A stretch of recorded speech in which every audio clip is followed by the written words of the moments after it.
turebe amasabune, umunyu, umuceri. Ibyo byose bigomba gutwara 70,000. Aka kandi nibaza ngo mbese ibyo 70,000 bishobora kurangurwamo biriya bintu ute? Biriya bikoresho bishobora kugerwaho ute ku 70,000 gusa? Wigira ikibazo njye ndahari kugira ngo buri kantu kose mwereke ukuntu kaza gukoreshwa. Ugomba kugura n'udukarito n'ibikoresho by'ipaki. Ubwo ni ukugira ngo usabwe n'uburyo ushobora gupakinga muri ibyo bikoresho byawe, umenye uburyo ki ibi bintu ko biguze abantu bazaza kungurira nzajya mupfunyikira mu ki. Iyo packaging yabyo ni ikintu gikenewe cy'ingenzi cyane. Ugomba kumenya uburyo kigomba gukoreshwa. Ikindi utagomba kwibagirwa, ushobora kugura akameza cyangwa agakarito ko kubibikamo kugira ngo ibyo bintu byawe bitazajya byangirika cyangwa se bigapfa ubusa.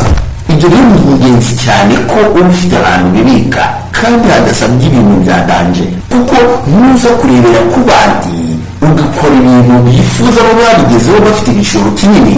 Aha twe tugukorera umushinga w'100,000, wowe rero iyo ukeneye ko tugukorera umushinga w'200,000 nabwo tukubwira ibyo biguramo, ariko kano kanya ni ibintu byagufasha kugira ngo utere imbere kandi utarengeje bya 100,000. Ikindi urabanza umenye ngo ahantu ugiye gukorera ikindi cya gatatu niba nkeneye lisansi. Iyo lisansi cyangwa se uruhushya ruto niba rukenewe, ahubwo rero bashobora kukubaza imisoro, bakakubaza icyemezo cya RGB, cyangwa se hari ibindi byangombwa nkenerwa kugira ngo usore. Reka tubare ko ibyo nabyo bashobora kubikubarira cyangwa se bakabikubaza. Ibyo rero kubera ko ushobora gufata umwanya wo gutaransipota cyangwa se wo kugenda ugakora ingendo zitandukanye, tubari yuko nabyo kandi biri za 100,000 kugira ngo udapfuze tubibarira nibura 15,000. Iyo udakenewe ibi byawe bindi umusaruro 100,000, ako kanya bikaba bigezweho kandi ibintu bikaba bigezweho mu buryo bworoshye. Ubu hari undi mushinga wa kane w'ubuhinzi bw'imbuto z'igihe gito. Twabonye kare kugurisha ubucuruzi bw'imbuto, ariko hano rero reka turebe ubuhinzi bw'imbuto z'igihe gito ku 100,000. Igihe uri ahantu bahinga bishobora kugerwaho, byo bikagerwaho bite? Ariko mbere y'uko twinjira muri uwo mushinga wo guhinga imbuto, reka tubanze tubahe inama ngenderwaho kugira ngo abantu nabo batangire kugira ngo basobanukirwe buri kintu. Tangirira ku kantu gato ufiteho ubumenyi, ntutangire ibyo utazi.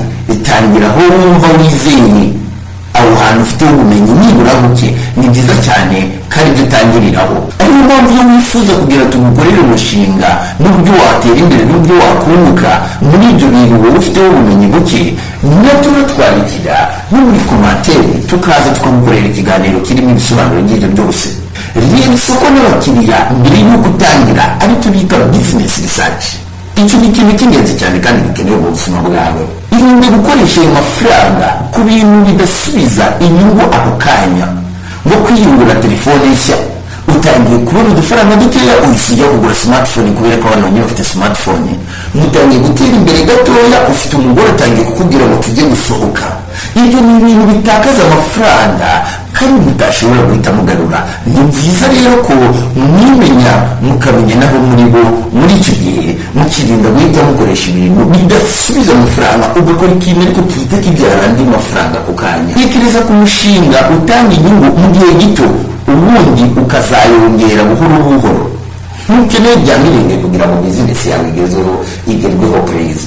Ukeneye ahubwo mu mutwe wawe buhoro buhoro kugira ngo ugere ku nzozi zawe. Rero gushinga kariya kantu k'agasupureto ariko tugarukaho cyane, cyangwa se kabotike, ibyo bintu byose kuri 100,000 kugira ngo bigereho, hari ibintu biba bikenewe cyane.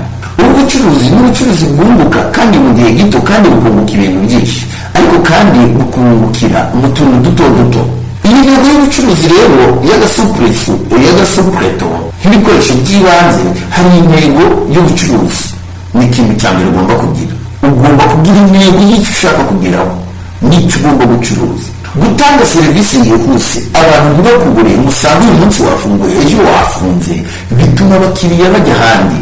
Gutanga serivisi yihuse kandi yizewe kandi yegereye abaturage batari hafi y'isoko rinini, bakabona ibikoresho nkenerwa buri munsi hafi yabo.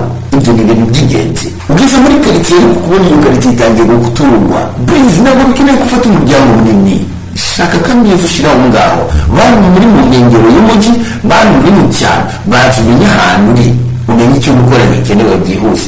Ibikoresho uzacuruza rero, ibintu by'ingenzi ugomba kugira, reka tugende tubibabwira byose buri kantu n'igiciro cyacyo, kugira ngo biriya bintu ibikoresho by'ingenzi ugomba kuba ufite kugira ngo ushinga ku kabotike k'ibihumbi 100. Ugomba kumenya ibiribwa by'ingenzi aribyo umunyu, isukari, umuceri, amavuta, kawunga, ibishyimbo n'amakaroni. Ibyo ni ibintu bitagomba kubura ahantu uherereye. Hari ibindi bintu bya kabiri, ibikoresho by'isuku, amasabune, isabune y'amazi n'iyo gukaraba, korogate na sorviyete. Ibyo bintu ntukabibure muri ako gasopereto kawe cyangwa se ku kabutike kawe. Ibikoresho by'ingo, hari amakara, ibyo ni ibintu bikenewe n'iminsi, buji, udukombe, amasafuriya mato, twa dusafuriya abantu bakeneramo gukarangamo udushyimbo twiza, abantu bakunda udushyimbo dukaranze nyine twumutse. Abo ngabo rero uhita ubafatisha iyo ucuruza utwo dusafuriya dutoya, utuntu duto twinjiza inyungu nyinshi, nka bombo, biswi, ji z'abana, sherikamu. Ibyo bintu rero ni utuntu kandi dukenewe cyane. N'ibikoresho by'ishuri, niba hari abana aho hafi bajya kwiga ahantu turi, ukabona habamo abana benshi bajya kwiga, ukeneye ibyo bikoresho by'ishuri, amakaramu, impapuro, amakaye make. Ibyo birakenewe. Ariko se kandi ugiye kwibaza ngo mbese ibi bintu buri kintu nzagipangira amafaranga angahe? Ukeneye kugira ngo biriya byose tukubwiye umenye uburyo biragurwa n'uburyo kiyera amafaranga 100 agiye gupangirwa kwa biriya byose twavuze, n'ingano y'ibyo ugomba kurangura muri ibyo byose.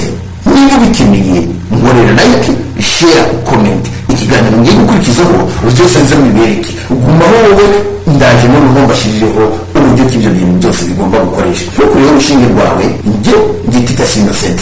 Ikiganiro ni kubera iki turi kumwe.